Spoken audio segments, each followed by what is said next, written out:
This week's software unboxing is Dialpad. Just a disclaimer, Dialpad did not sponsor this video. They have no idea I'm making it, and all the opinions expressed in this video are my own. This is my own reaction to finding the free trial, downloading it, as well as just figuring out what exactly Dialpad is to begin with. So let's jump in. All right, first off, let's figure out a good description of Dialpad to really know what we're working with here. So let's go to trustradius.com and check out Dialpad. And actually, we'll be looking at Dialpad Talk. Dialpad Talk is a cloud communications or unified communications as a service, I think that's right, platform that provides users with integrated voice, video, and messaging capabilities from one unified interface. Cool. It integrates with the vendor's web conferencing product, Uber Conference, as well as with G Suite, Microsoft 365, Salesforce, LinkedIn, Okta, and Zendesk. So really, they cover the gamut there. Dialpad has 4 specialized product offerings that focus on customer-client engagement and communication. Dialpad Talk, Dialpad Meetings, Dialpad Sell, and Dialpad Contact Center. Okay, cool. So seems like they really provide a variety of services depending on niche. All right, so business comms, this sounds like what I would be doing my trial of. So we have standard $15 per user per month, $20 if billed monthly. It's at $15 if that's billed annually. Okay, that makes sense. All right.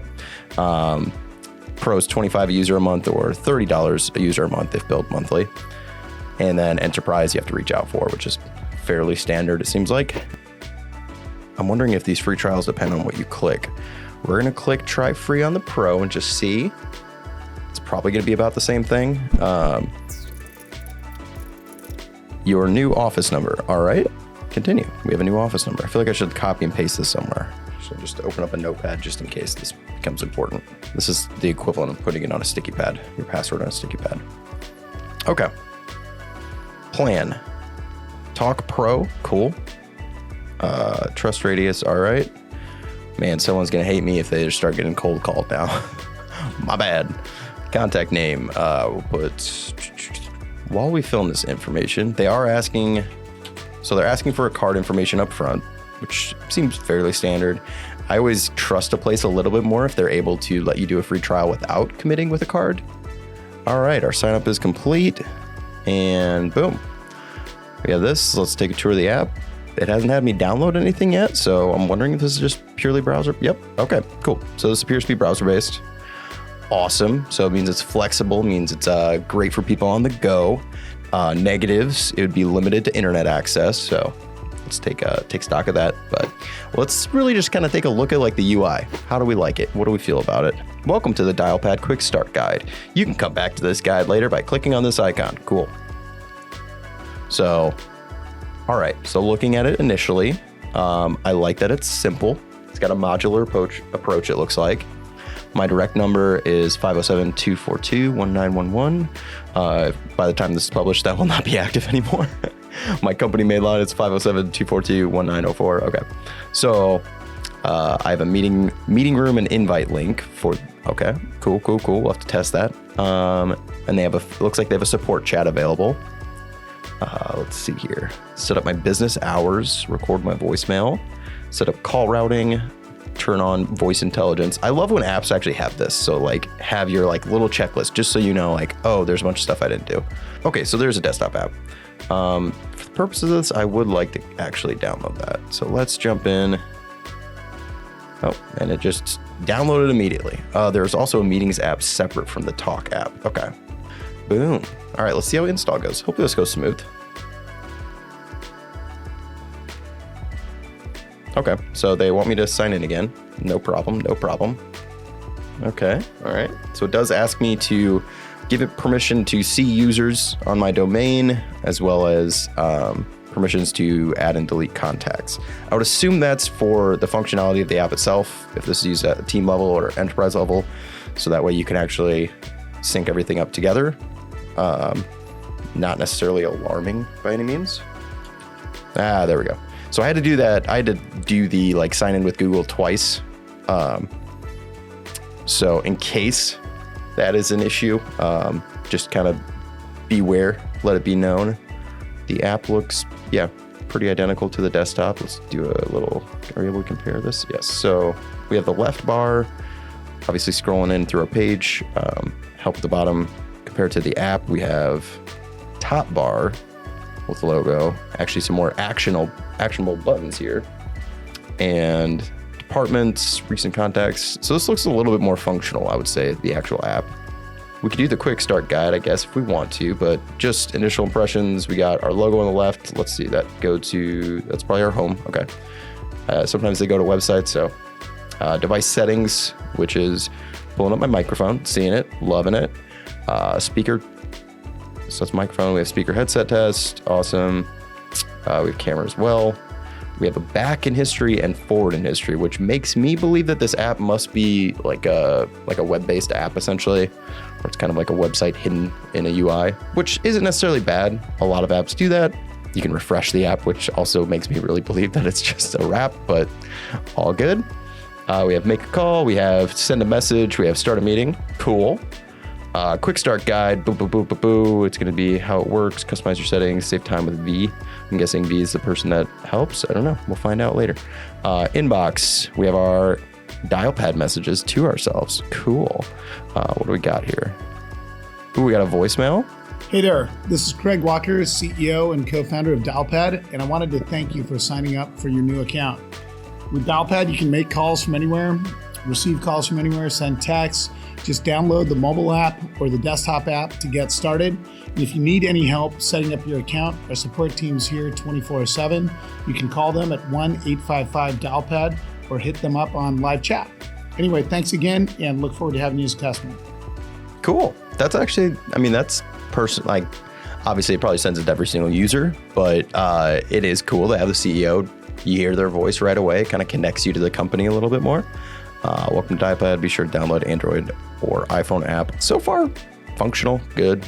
Obviously, messages were easy to hit. So we have recents or inbox, or for navigation, I guess, to look through things. So I can also click here to see my messages for that. Welcome. You can now start Dialpad meetings directly from Dialpad to meet and collaborate with anyone. Learn more here. Cool. So clearly they want to make sure that helpful resources are available to try to curb any learning curve issues. Contacts, boom, boom, boom. Did it import anything? Nope. Okay. So it's just people I've added. So far, it didn't actually import anything from the domain, which is good. We did not want it to do that. That probably would have got complicated. Hashtag. So there's channels in Dialpad, which makes me believe it's got to be probably similar to Slack or like Discord. So that's kind of cool. In terms of if you're using the enterprise level, you can use channels probably to delineate smaller teams versus departments being larger groups. So that could be pretty functional depending on your needs. Let's create a channel to see what that looks like. Ooh, channel name. Let's call it the video guys. Make private channel. Ooh, let's see what private does. No more options. Okay. This is a test channel, but it sure is fun. Let's create that channel. What does that look like? What does that give us? Add new members. We don't have any other members, do we? We'll have to figure that one out. Okay, so don't have users, so I'm not able to get that. Oh no, it still did create it. Okay, hitting cancel still created it. Good to know. So this way you can kind of pilot a channel, build it out before you start inviting people. Good to know. I think that's super helpful. I would have been very disappointed if we couldn't make the channel at all without inviting people. That would have definitely, just for this purposes, been annoying, but I do think in general, like it's nice to be able to build out a channel before you really start pushing other people to it. Cool. Start voice chat. Is that doing like the whole channel? It looks like this is the whole channel. Yep. Okay. So this is just that channel has a talk. Oh, cool. So it pops up on this corner at the top. So it's easier to see who's talking, like what groups you're in, channels you're in talking. That's fun. Let's end that. Let's see. What's video gonna do? Maybe similar? Oh, okay. This is a little bit more involved. Trying video. Good to know. It's gonna have an issue because it's not gonna be able to take my camera because we're using OBS. So that won't work, but I got hold music playing. So that's kind of cool. Waiting for other people. You get some little music action. Organizer controls, record meeting, mute all, moderate. Only you can mute other participants. Okay. And share screen. Well, I've been block meeting. Sitting here all day. Let's kill that hold music. We don't know if it's copyrighted or not. Meeting info gives us a link that we can quick IM someone or a call in, a pin as well. Copy all info. Awesome. So it makes it easy to share. Chat. Cool. So this is similar to other video conferencing tools like Zoom and stuff. I would say like it's actually a really friendly interface, really stable interface for video conferencing. I'm definitely familiar with a lot of different platforms for that. Participants. Okay, so everything kind of pops up on the left. So not independent floating windows like Zoom, which Zoom kind of does a mix of panels, I believe, and separate windows at times. So we have a support, which this kind of looks like your standard support bubble of sorts. Thanks for using Dialpad Meetings free. So we're kind of crossing into Dialpad Meetings here, but it is kind of cool just to see what it's looking like. Oh, so it's Miro whiteboard looks like it's included with it. Is that what I'm seeing? So we click Miro whiteboard. Okay. Okay, so this will prompt you to download Miro whiteboard. So that is not something necessarily built in. Good to know. Picture in picture. Ooh, okay, that's fun. In case you know you got to do something else, I guess. Dynamic grid. Okay. It's definitely like a visually pleasing UI. It's reactive, and obviously we're not on a call with anyone else, but so far it feels stable. I would obviously love to test that with another person to see if that goes well, but for the purposes of this, UI looks good, feels seamless, connected quickly, gives you all the tools you need to like copy and paste and share your meeting info to be able to meet with someone. Awesome. Let's see. Okay. Info just pops this forward and back. What settings do we got available on this? Edit channel details, manage notifications. Okay, that's cool. This seems pretty standard. This was kind of like a Discord Slack thing. Add only or mute the whole channel or just receive notifications for all messages. So super helpful. You can leave the channel as well. Let's just delete the channel. What does this do? Okay, one dial box is all we hit. What happens if we click on our department? Cool. So we see live calls, get to know if calls are live at all from anyone. So that'd be kind of cool for if, you're managing a lot of sales folks. This way you can kind of see, oh, this call's happening right now. Cool. Know where people are at, what's going down. So it seems pretty active. You can do D&D up at the top. I kind of thought that would, there we go. Now, okay, you got to refresh it to see it active. So not super responsive in terms of like live information happening. So we can kind of take that a little bit from that do not disturb and how the fact that, so there's a lag on it. It's not immediate. So know that if you're extremely into micromanaging, I suppose, or yeah. So I would assume most apps aren't super immediate, but that did seem like kind of a longer lag than I'm used to. So we have all our missed messages, voicemails, recordings, spam. So we have our contacts. I wonder what all information goes on our contacts. So we got contact name, number, email, company, role, URL. You can add multiple URLs. So that's kind of fun. Import with Google. Cool. This all seems pretty standard, things you'd expect. Pops it right up for search. It's a full screen search. Search Caleb and just see what happens. Okay, we see me on multiple fronts.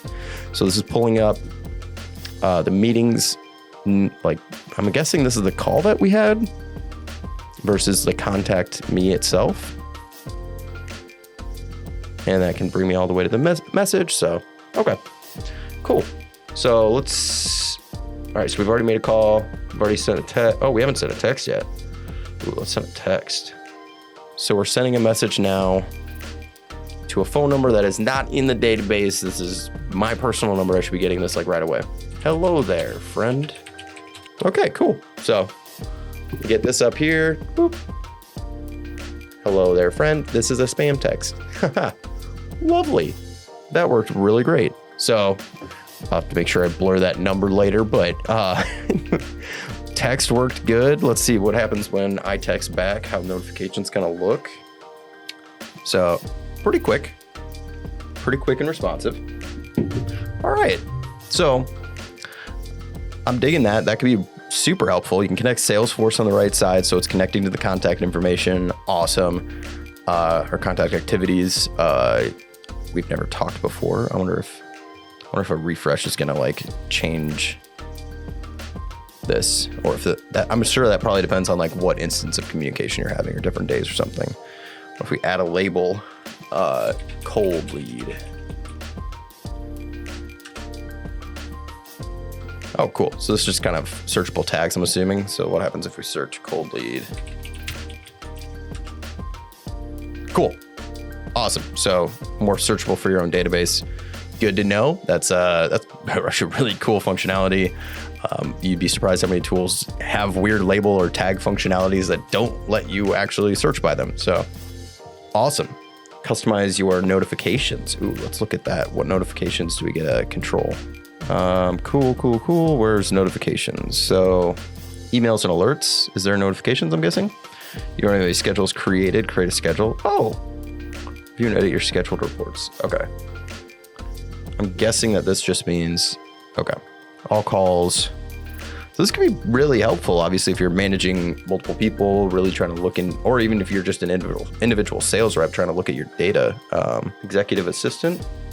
Assistants take incoming calls for executives. When enabled, any incoming calls to the designated executive will also ring the assistant. Okay, that's pretty cool. You can also give an assistant the permission to view their executives' voicemails, transcripts, and recordings. This is limited to executives and office admins to grant those extra permissions. So good to know. Dialpad meeting settings. Okay, so I can change my PIN, change the music. Oh, auto lock and activate waiting room. Okay, so I've actually been hitting this issue with Zoom a lot lately, where the waiting room is always active, even though I keep changing the settings, like the overall settings for each meeting. And sending out new invitations, and it still keeps defaulting back to a waiting room, which is infuriating. So that's awesome that, yeah, you are able to say never. Allow end of meeting reminder. So that could be helpful too. I feel like a 10-minute reminder would really be nice, just to know like, okay, we're in that last 10. What's the final drive? What needs to happen? 5 minutes is always kind of like, meeting's basically over. You should be ending the call. Can you? And then I'm like, okay, well, now I know I'm going to go over versus, okay, I have a little bit of time to prevent myself from going over. Always open meetings in browser or app. Okay. Helpful. Cool. You can really control like the individual settings of things on your own calls. So in terms of time valuation, it's great. Okay. So this is where we find notifications, and that is under Dialpad meetings and settings. Notifications when I schedule a new meeting, 5 minutes before my meeting. Awesome. Text me. And we have participant notifications. Cool. You can have text all participants. That's kind of fun. That'd be fun to like, I would actually probably limit that to just texting and get rid of the email all participants, because that email spam is like the most annoying to me. Looking back up in here, I didn't actually see like overall notification settings. Set your status. We already did that. Save time with Vi. Call transcripts, notes, and insights. Well, that could be fun. Okay, so this is a little promo. Okay, so this is an add-on, it looks like. Yes, which I think we kind of looked at earlier anyway. So add-on feature, gotcha. Call history gets you ready for your next call. Is this also an add-on? Because that seems like that should be standard. That's like, I feel like that's a Salesforce functionality, isn't it? Or points. Okay. Compiles transcript, action items, snippets, notes into easily digestible overviews. So that would look... Okay, that's cool. So it gives you like a little overview of everything. Easy to figure out what you did previously with a contact. That's helpful, I think, for warm and cool leads. All right, so looking at our first category, we have, is it a free trial or a full free version? It is a free trial, so I'm gonna give a thumbs down there, but moving on to compatibility, I'm definitely gonna give a thumbs up. It's available across Mac, Windows, it's browser-based if you want it to be, mobile. It really kind of follows the full gamut there. I'm assuming functionality on mobile should be fairly similar. It didn't seem like anything was like too crazy complex in the application, so I gotta assume that it would be great. Installation is definitely a thumbs up. It was really easy to do, and it was actually just a .exe file, so really easy to just kind of plug in, and it worked. And obviously on the browser side, it just works as well. Just got to get your login. And if your login is difficult, depending on your single sign-on would be the only maybe issue you could run into. But I would assume based on how widely compatible it is and their different integrations, that it should be pretty easy with any major provider of single sign-on. User interface, I'm going to give a thumbs up. That being said, we did not look at mobile. If you have used the mobile version of Dialpad, comment below whether it's great, whether it's not. Let other users know, and I'll definitely pin any lengthier reviews to the top of our comments. Looking over to the guide, I'm also going to give that a thumbs up. You have immediate support access pretty easily across all pages. You have the checkboxes on browser browser to make sure you're fully set up. And inside of the app, you have like that other little roadmap to go through. I will say it kind of pushes you towards the other price tier and add-on options as if they were kind of a piece of it. That's going to be a little bit of a note of maybe improve upon that a little bit, maybe delineate that from the actual guide, just because it's not included services. So that would probably irk a few users. Moving on to support itself, I have to assume that support is great. It says 24/7 access on the pro account level. Chat is literally glittered on pretty much every single page, so it's pretty easy to access their support, definitely, as well as resources. They just have a lot of different resources out there and different blogs established on achieving different things that you might need to. So on that front, it is a thumbs up as well. Ease of use, also thumbs up. I felt like I could have started using it if I was onboarded right now in my organization. It'd be super easy. It looks like a phone pretty much. You have a call button, you have a message button. Super friendly and easy. Yeah, that's it. I dig Dialpad. I think it's an awesome tool. If you've used it, or if you've used competing services for unified communications as a service platforms, comment below. Let me know which tool you've used, and maybe we can look at it in a future video. Maybe compare it to Dialpad. We will be releasing a top features of Dialpad, and that will be more of a comprehensive view, more of a non-biased view at all of the different services they provide outside of just talk. It'll be definitely more in depth if that's what you're looking for, and I'll be sure to add that to the suggested videos in the end once that is published. Thanks for watching, and as always, like and subscribe for more, and head over to trustradius.com for more detailed overviews, reviews, comparisons, and software alternatives.